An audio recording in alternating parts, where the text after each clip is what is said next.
একটা পণ্যের দাম কমে আবার বাড়ে, আচ্ছা এটা সবসময় একটা চলমান ধারা।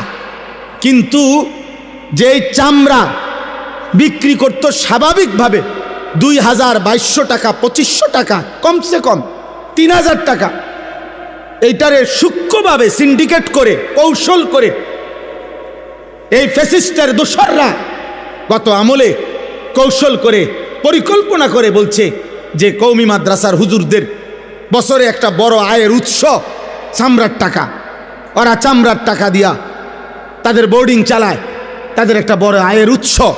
এই জন্য ঠান্ডা মাথায় কৌশল করে চামড়ার মূল্যটাকে এমনভাবে নামায় লাইছে, এটার দাম হয়ে গেছে 100 টাকা 200 টাকা। হাজার হাজার চামড়া কোরবানির শত শত চামড়া ফেলে দিছে, মাটিতে গাইরে লাইছে, কেউ দাম নাই, কেউ নেয় না, ট্যানারিওয়ালারাও নেয় না। কত কওমি মাদ্রাসা ঢাকাতে শহরে বন্দরে চামড়া নিয়ে অসহায়ের মতো পড়েছিল। দুশ্মন ভাবছে, ষড়যন্ত্রকারী মুনাফিকরা ভাবছিল এতে করে কওমি মাদ্রাসাগুলো শেষ হয়ে যাবে। কিন্তু আজকে 17 বছর পরে ফ্যাসিস্ট পলায়ন করেছে, একটা কওমি মাদ্রাসাও বন্ধ হয় নাই।